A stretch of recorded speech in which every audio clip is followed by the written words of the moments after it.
Сполучені Штати вже не бачать нічого особо опасного в діях Росії, принаймні деякі з них представники демократичного світу і політикуму з Вашингтона. Лідер демократів у Палаті представників допустив можливість ведення військ Сполучених Штатів Америки до України. Лідер демократичної меншості в Палаті представників Хакім Джефріс заявив, що в разі програшу України у війні проти Росії США, ймовірно, доведеться втрутитися в конфлікт не лише грошима, але й військовими. Хакім Джефріс, лідер демократичної меншості в Палаті представників, каже наступне. Почуємо від мене. Ми не можемо дозволити Україні впасти, тому що якщо це станеться, то існує значна ймовірність того, що Америці доведеться втрутитися в конфлікт. Не просто з нашими грошима, але й з нашими військовослужбовцями. Російський диктатор Путін намагається відновити Радянський Союз, щоб погрожувати країнам НАТО. Спочатку країна-агресор Росія вторглася в Грузію, а потім анексувала український Крим. Бачите, Джеферсон теж про це говорить. Чи повинні ми вірити, ставить він питання, що перед обличчям такого роду послідовної агресії, що якщо ми дозволимо Володимиру Путіну досягти успіху в Україні, він зупиниться лише в Україні? Звичайно, що ні. Звичайно, що ні. Він не зупиняється. Він і зараз же своїми гібридними атаками, підривами гуманітарок, втручанням, засиланням агентів, як пише Financial Times, готує провокації, готує вторгнення і через мігрантську кризу в країни Балтії, готує атаки зі сторони Білорусі, не виключено запхавши туди тактичну ядерну зброю. Путін не зупиниться ніде і ніколи, бо зупинка його у всіх війнах – це його політична смерть, яка вже не за горами. Джефріс додав, що в республіканській партії водночас зростає пропутінська фракція, яка не хоче підтримувати Україну і чомусь вважає, що Російська Федерація не є ворогом для Сполучених Штатів Америки. Він зазначив, що, зокрема, відома своїми хворобливими заявами Марджорі Тейлор Грін очолює цю підтримку Росії в Сполучених Штатах Америки. Їй пропонували на кабінеті її повісити, що вона є постійним представником Путіна в Палаті представників Конгресу США.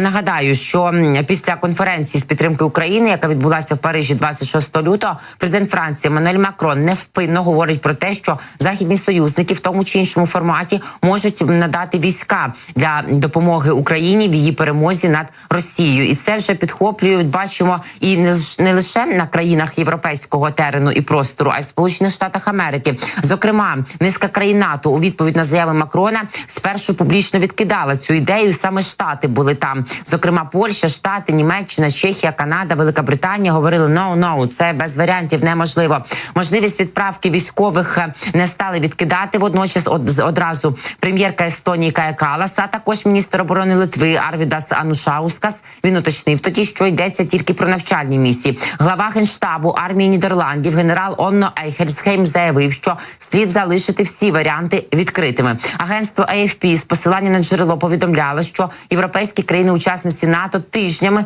вивчали цю можливість підправити війська Альянсу до України. І 29 лютого прем'єр-міністр Франції Габріель Аталь пояснював, що французькі війська дійсно можуть брати участь у війні на боці України для захисту певних кордонів, але в іншому форматі, наприклад, брати участь в навчаннях або наземній протиповітряній обороні. Він водночас виключив участь солдатів Франції в боях безпосередньо на лінії фронту. 4 квітня вже згаданий мною міністр закордонних справ Польщі Радослав Сікорський заявив, що міністри закордонних справ країн-членів НАТО домовилися про створення спеціальної місії Альянсу для збільшення підтримки України.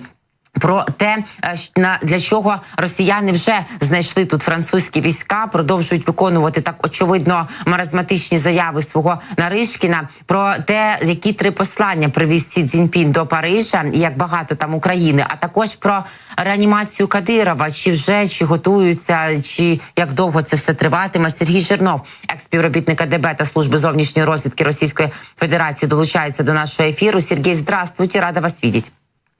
Здравствуйте, Ирина, и привет всем нашим зрителям, я тоже очень рад.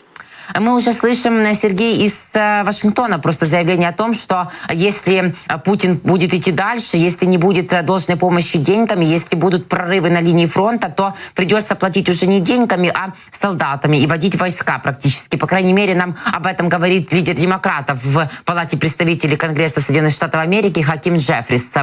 Это осознание, которое приходит сейчас к западным союзникам, которые уже за океаном, которые ранее говорили, что эта война далеко. Я сейчас больше про трампистское крыло, конечно, мага, но тем не менее, что куда там океан, да? Вот это осознание, как вы думаете, что стало отправной точкой, что оно стало и уже перекатываться и через океаны, и преодолевать такие дистанции? И как много в этом не только слов, но и готовности?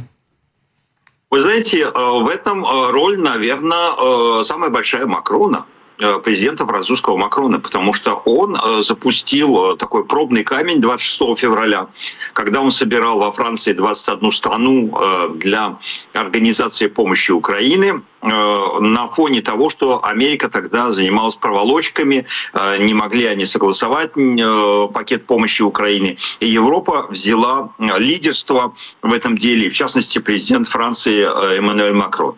Тогда это вызвало просто бурю совершенную, негодование в западном мире, когда он сказал, что потенциально можно рассматривать вопрос, что войска НАТО могут оказаться на территории Украины в прямом конфликте с Российской Федерацией.